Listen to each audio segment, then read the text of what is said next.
I was invited to stay a week after their baby was born. On day 2, my daughter-in-law said, "Stop giving outdated advice. You're not the expert here." My son added, "Let's just trust the professionals." I left quietly that night. Months later, when they faced a crisis they couldn't Google their way out of, I showed up, but only after. I'm 61, a widow, and I raised my son mostly on my own in St. Cloud, Minnesota. His dad passed away when he was 10. It wasn't easy. I worked full-time at the local grocery store and cleaned offices in the evenings. I didn't have a lot, but my son always came first. I packed his lunches, helped with his homework, stayed up late sewing costumes for school plays. I was tired most days, but I never let him see that. He was always a good boy. Sensitive. Smart. Not the kind of kid who acted out. He didn't have much, but he appreciated everything I gave. When he left for college, I cried for a week. He went to Minnesota State in Mankato, just a couple hours south. We stayed close. He called often, came home on breaks, even brought his laundry. He met Tessa during his junior year. She was studying nursing. He brought her home for Thanksgiving. I tried. I really did. She was polite, I'll give her that. Said thank you when I passed her the mashed potatoes. But there was a wall. I'm not saying I expected her to be overly warm. But she didn't try. She stayed on her phone, smiled tight-lipped, and barely asked me a thing. I told myself it was nerves. I tried again at Christmas. I gave her a scarf I crocheted. She looked confused and said, "Oh, thank you." Then she didn't wear it once the entire week. Still, I didn't say anything. My son looked happy, and that mattered more than my feelings. He proposed to her the next year. I helped pay for the wedding. Not much, but I gave what I could. I hosted her bridal shower.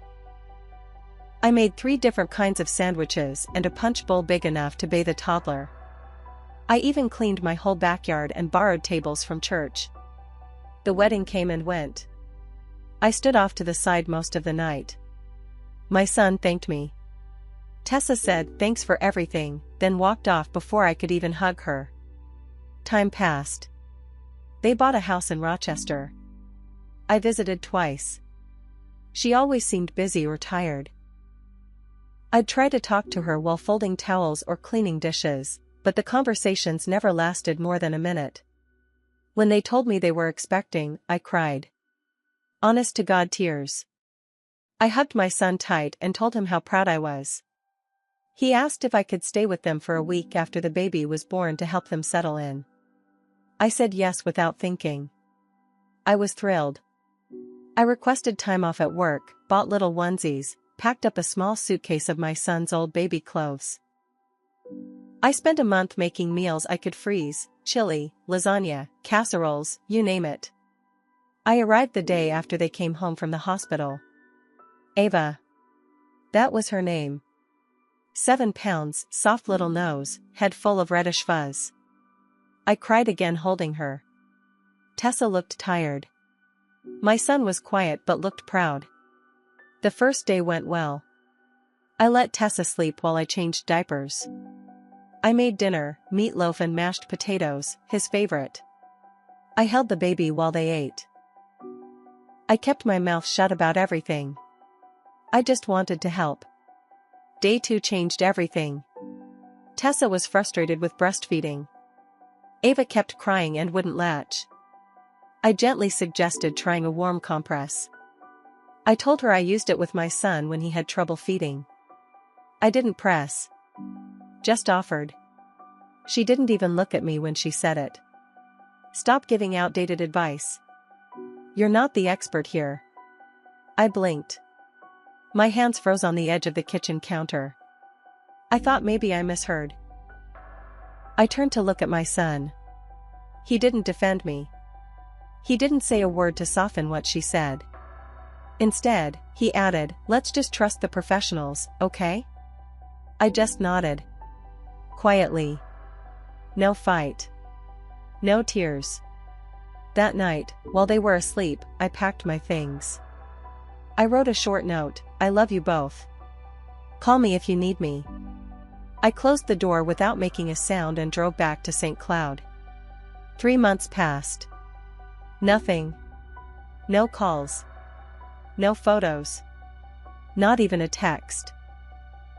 I only knew Ava was healthy because someone Tessa knew posted a picture from a mom group. I hit like. No one responded. I tried not to cry. I tried not to hate Tessa. But it hurt in ways I can't explain. It felt like they cut me out with a single sentence. Then August came.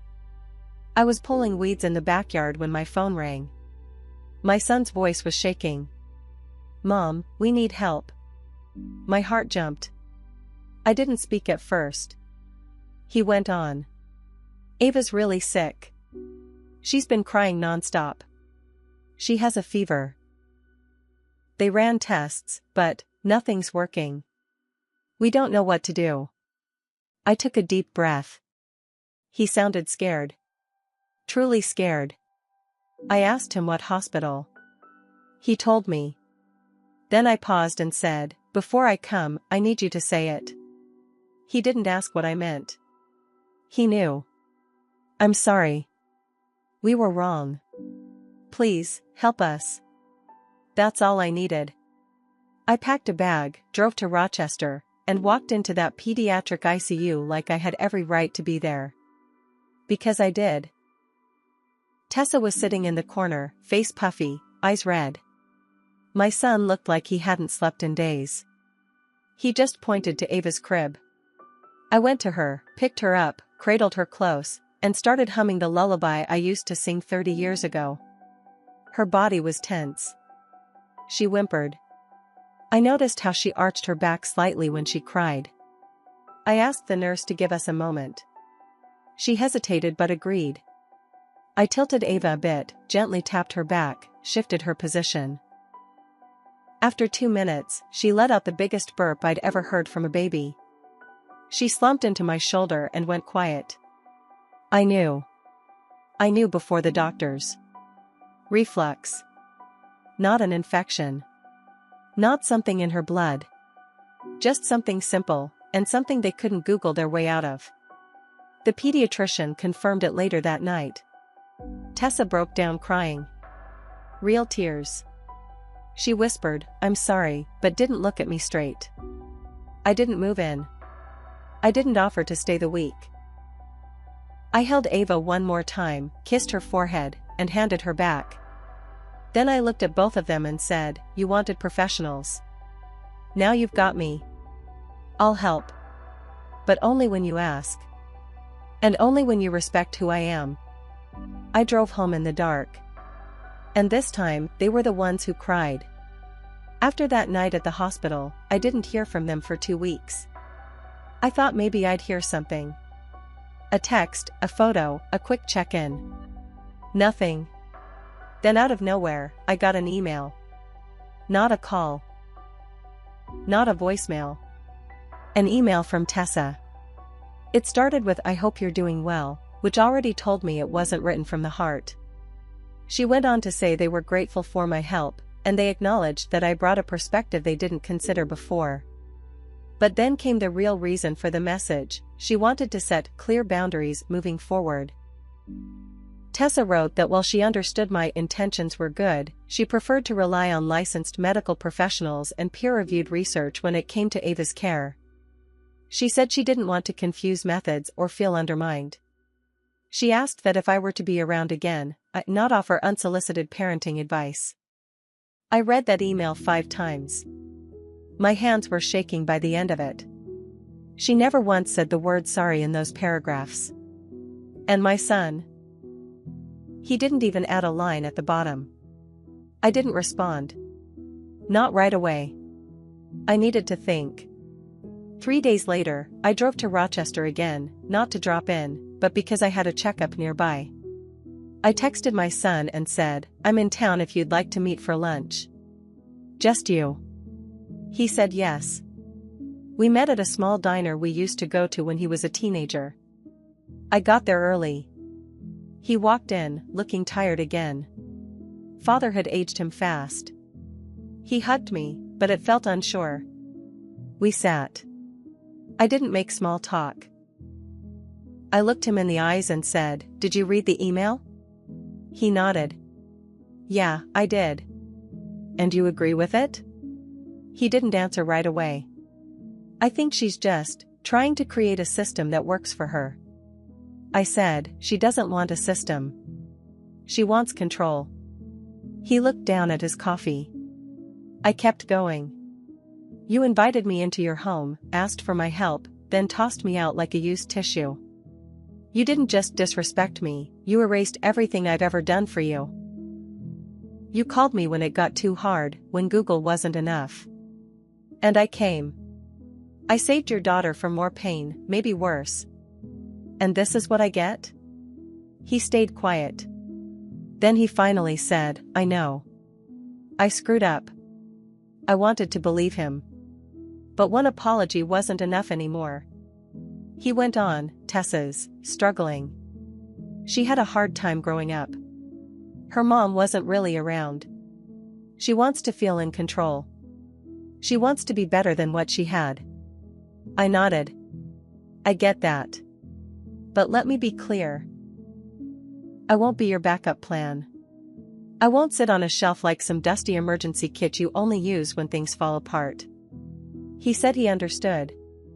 We finished our lunch in near silence. When I got back to my car, I cried. Not because I was angry.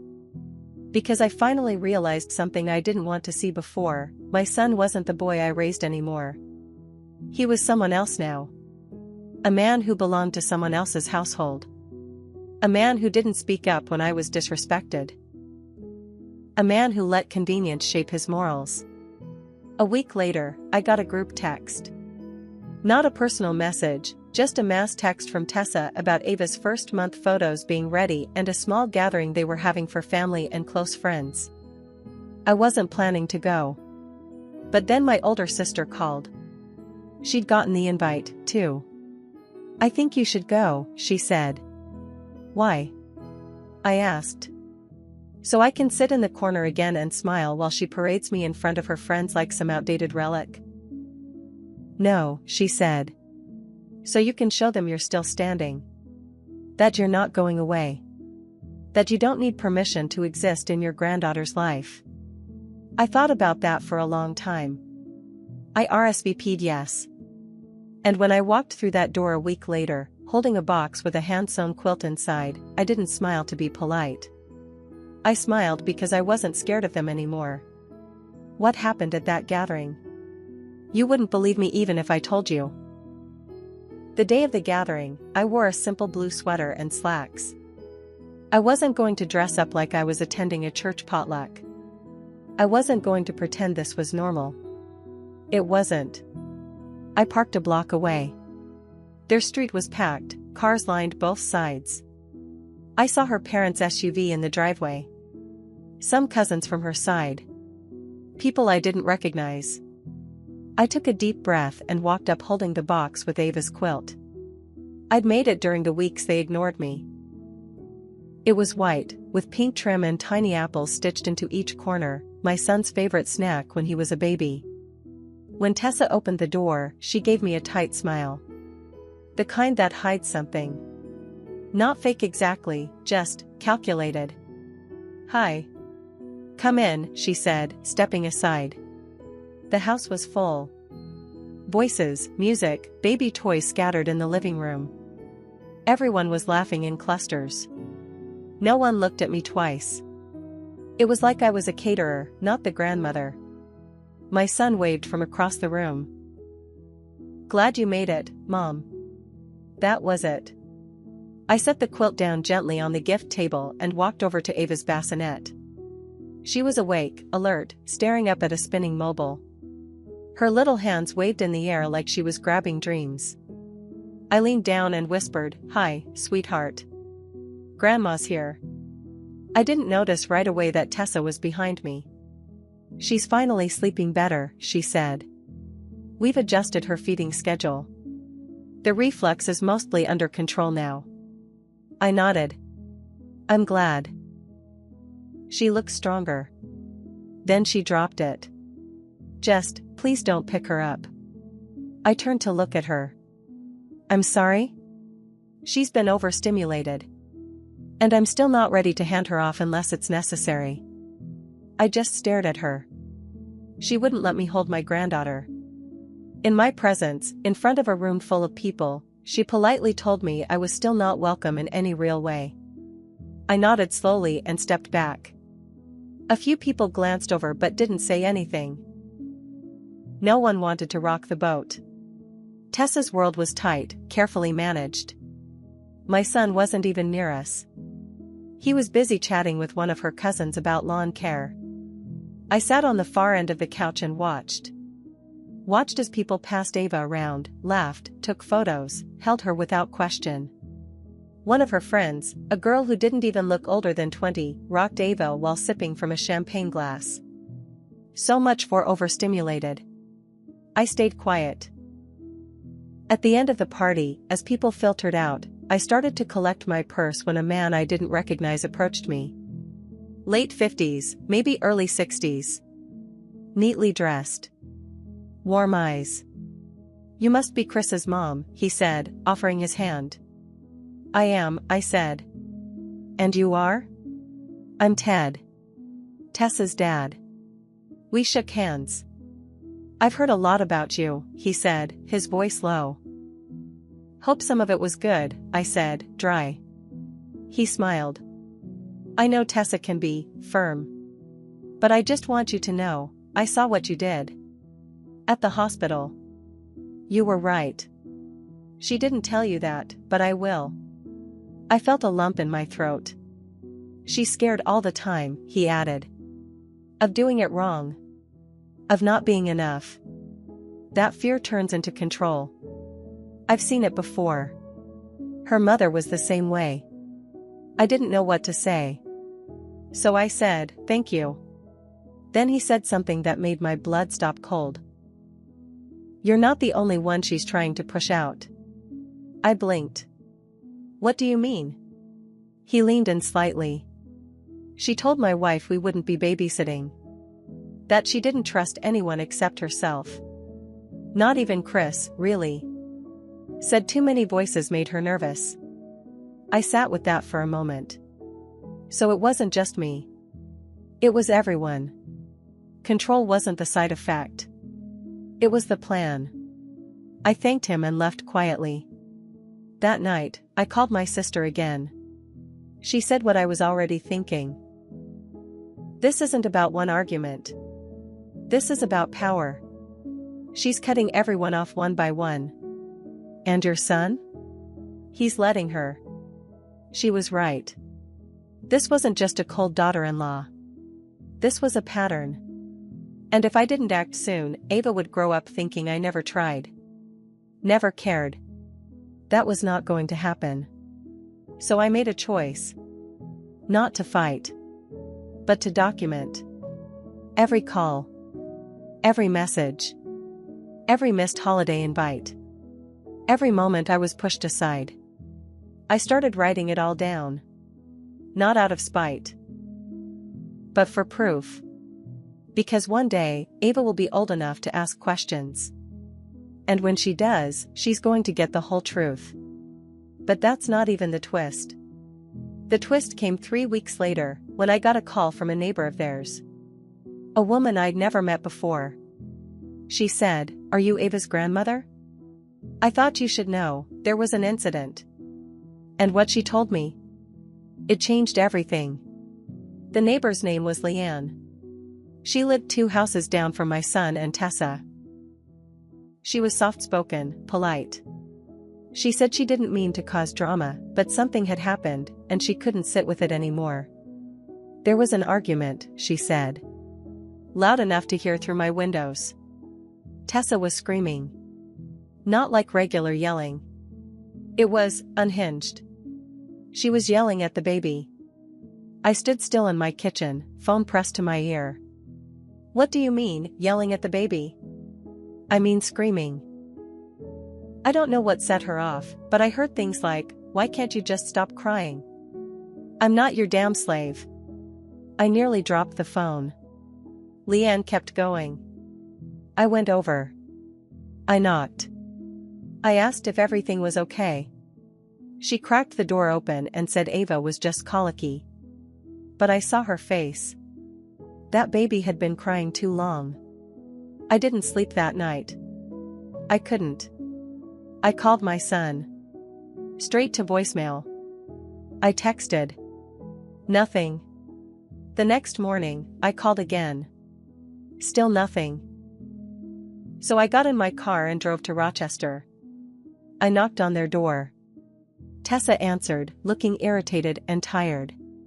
"What are you doing here?" she asked. "I need to speak to my son. Now. He's busy. Get him." She glared at me, but stepped back. A minute later, Chris came into the living room. His face looked pale, drawn, like he hadn't slept in days. "What's going on?" he asked. I looked him straight in the eyes and said, "Did something happen here? Something Ava's grandmother should know about?" He froze. I went on. A neighbor heard Tessa yelling at the baby. "She's worried." "I'm worried." Tessa stood behind him, her arms crossed. Chris swallowed hard. "She's just exhausted." "We both are." "That's not an excuse to scream at an infant," I snapped. "She's not a punching bag. She's a baby." Then I saw it. His eyes filled with tears. "She dropped her," he whispered. I froze. "What?" "She didn't mean to," he said quickly. "It wasn't far." Ava hit the rug. She didn't cry right away. But I didn't know what to do. I panicked. "When was this?" "2 nights ago." "Did you take her to the ER?" He shook his head. My hands clenched. I didn't scream. I didn't cry. I took out my phone and said, "I'm calling Child Protective Services." Tessa gasped. "You're what?" "You lost your right to privacy the second you put that child in danger." Chris stepped forward, reaching for my arm. "Mom, please, don't ruin this." "Ruin this?" "She could have died, Chris. She could have died." Tessa screamed, "You always hated me. You've been trying to take her from the start." And then it hit me. That was her fear. That was what this had always been about. Not control. Not parenting styles. She was afraid. Afraid I'd do it better. Afraid I'd take Ava. So she pushed me out first. But she made one mistake. She thought fear would stop me. It didn't. The CPS call was made. They arrived later that day. I stayed until they got there. I gave my statement. I showed the officer the emails. The texts. The quilt I made still sitting untouched on the shelf. Chris and Tessa tried to downplay it, but the neighbor backed me up. So did another one who overheard things before but didn't know who to call. CPS took Ava for an emergency wellness check. She was fine. No serious injury. No trauma. But they didn't send her back home that night. I didn't ask for custody. I didn't beg. I just followed the process. A week later, after interviews and home checks, they called me. They were placing Ava in temporary kinship care. With me. I cried so hard I nearly collapsed. The court process lasted months. Chris didn't fight it. I think part of him knew deep down that this was his way of fixing what he couldn't face. Tessa hired a lawyer. She showed up to the first hearing and blamed postpartum stress and a smear campaign. The judge saw through it. Supervised visits. Parenting classes. Psychological evaluation. In the end, they lost custody. Not permanently. But long term. I wasn't cruel about it. I sent updates. Photos. Letters. Chris wrote back once in a while. Tessa never did. 2 years passed. Ava grew. She learned to walk in my backyard. She said her first words in my living room. GMA. I laughed for an hour. I didn't shut her parents out. I let them visit when it was allowed. I kept the door open, but they had to walk through it the right way. Tessa never completed the full program. Eventually, she moved out. Chris filed for divorce. He came to visit more often after that. Slowly, carefully, he tried to rebuild. And I let him. Because I knew now, he was raised right. He'd just lost his way. The day the court signed over guardianship to me, permanently, Chris sat beside me and cried into my shoulder. He whispered, "I'm so sorry. For all of it." I said, "I know. And I meant it. Revenge doesn't always come through fire and shouting. Sometimes it's the quiet truth. The records. The facts. The witness statements. The broken silence. Sometimes revenge is simply being there when no one else can be trusted. And sometimes karma walks right through the front door in a baby's laugh. I didn't destroy Tessa. She did that herself. I just stopped pretending it wasn't happening. And I protected the only person in that house who couldn't speak for herself. Ava's safe now. And I sleep soundly every single night. Because I showed up. And I stayed.